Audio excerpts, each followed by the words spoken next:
Hello நண்பா, இன்றைக்கி நம்ம வடக்க நண்பரோட கேக் ஷாப்பை பற்றி தான் பார்க்க போகிறோம். இது குடோன் கிடையாது, கேக்கு செய்கிற மெயின் இடமே இது தான். எதுவுமே வேஸ்ட்டு கிடையாது. கேக்கு மேலே தடவை மெயின் க்ரீமும் இதே தான். இந்த இடத்துல செய்கிற கேக் எல்லாம் ரொம்ப ஹைஜீனிக்காகவும் ரொம்ப நீட் அண்ட் க்ளீனாக இருக்கும். இப்போ நம்ம வடக்க நண்பர் என்ன பண்ணிகிட்ருக்காருன்னா, கேக்கு தேவையான ப்ரெட்டை ரவுண்ட் ஷேப்பில் கட் பண்ணிக்கிட்டு இருக்காரு. அதில் எந்த ப்ராப்ளமும் கிடையாது. ஏன்னா அவர் அந்த ப்ரெட்டு மேலே கை வைக்கிறதுக்கு முன்னாடி கை கழுவும் இல்லை, க்ளவுஸ் போடவும் இல்லை. அதனால் அந்த கேக்கை நீங்கள் பயப்படாமல் நம்பி சாப்பிடலாம். அதே போல் பக்கத்தில் பார்த்தீங்கன்னா நிறைய ஈக்கள் மேய்ஞ்சிக்கிட்டே இருந்தது. நான் போகும்போது மட்டும் தான் ஈக்கள் மேய்ஞ்சிட்டு இருந்தது. மற்ற டைமில் என்னென்ன இருக்குன்னு தெரியல. நம்ம வடக்க நண்பர் ஷேப்பை நல்லா கட் பண்ணிவிட்டு ஃபஸ்ட்டு நீங்கள் ஒரு க்ரீம் பார்த்தீங்க இல்லையா, அந்த க்ரீமை போட்டு நல்லா தடவ ஆரம்பிச்சிட்டாரு. கையில் ஓட்டுற க்ரீமை ஏன் வேஸ்ட் பண்ணணும் அப்படின்னு பெருந்தன்மையோட அந்த க்ரீமையும் வழித்து அதில் போட்டு நல்லா மிக்ஸ் பண்ணி தடவுறாரு. நான் என் ஃப்ரெண்டு கூட தான் கேக் வாங்க போயிருந்தேன். மொத்தம் 2 கேக் சொல்லியிருந்தான். அவருமே என் பக்கத்தில் நின்று தான் பார்த்துட்டு இருந்தார்.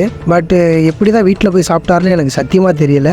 அந்த கல்லி எல்லாமே பாசை பிடிச்ச மாதிரி அவ்வளோ அழுக்காக இருந்தது. அது சுற்றி ஈக்கள் மேய்ஞ்சிக்கிட்டே இருந்தது. அதுக்குள்ளே அடித்த ஒரு ஸ்மெல் இருக்கு இல்லையா, ஐயோ, அந்த ஸ்மெல்லை பார்த்தாலே சாப்பிட தோணாதுங்க நமக்கு. ஃபஸ்ட்டு கேக்கை முடிச்சுட்டு 2வது கேக்கில் கை வச்சு ஸ்டார்ட் பண்ணிட்டாரு. இந்த கேக்கை செய்யறதுலாம் நேரில் பார்த்தா மனுஷனுக்கு கேக்கு சாப்பிட்ற ஆசையே போய்டுன்னு நினைக்கிறேன். அந்தளவுக்கு கொடூரமாக இருக்குது. அந்த இடம் நீட்டாக இல்லைனாலும் கூட பரவாயில்ல, அட்லீஸ்ட் அவர் செய்ய போகிற இடத்தையாவது கையில் க்ளவுஸாவது போட்டிருக்கலாம். மனுஷன் அதையுமே பண்ணலை. தான் இஷ்டத்துக்கு என்னென்னலாம் பண்ண முடியுமோ அந்தளவுக்கு சிறப்பான சம்பவங்களை பயங்கரமாக பண்ணி விட்டாப்புல. ஆல்ரெடி அந்த க்ரீம் மிக்ஸ் பண்ணி வச்சுருந்தார் இல்லையா, அதை எடுத்து கேக் ஃபுல்லாக கவர் பண்ண ஆரம்பிச்சிட்டாரு. இந்த கேக் செய்யும் போதெல்லாம் என் மைண்டில் ஓடிட்டு இருந்த ஒரே விஷயம் என்னன்னா, இந்த கேக்லாம் வந்து கடையில் வாங்கிட்டு போவாங்க இல்லையா, அவங்களோட நிலைமை தான் யோசிச்சு பார்த்துட்டு இருந்தேன்.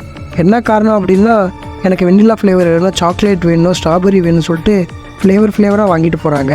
ஆனால் உள்ள இந்த மாதிரி ஃப்ளேவரை அவங்க மிக்ஸ் பண்ணுறாங்க அப்படின்னு அவங்களுக்கு தெரியாமலே இருக்குது.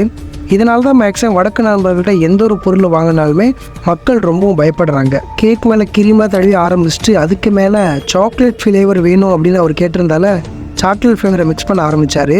இதில் என்ன ஒரு கொடுமையான விஷயம் நடந்ததுன்னா, அந்த சாக்லேட்டை இப்போ அவர் புஷ் பண்ணும்போது நீங்கள் பார்த்துருந்தீங்கன்னா நியூஸ் பேப்பரில் அந்த க்ரீமை வச்சு தான் புஷ் பண்ணியிருப்பார். ஆனால் நம்ம தமிழ்நாட்டில் அப்படி பண்ண மாட்டாங்க. அதுக்குன்னு ஒரு ஒயிட் கலரில் ஒரு பேப்பர் இருக்கும். இவங்க வந்து நியூஸ் பேப்பரில் போட்டு அப்படியே வச்சு அழுத்த ஆரம்பிச்சிட்டாங்க. சரி, கேக்கு வேலையை முடிச்சு விட்டார்.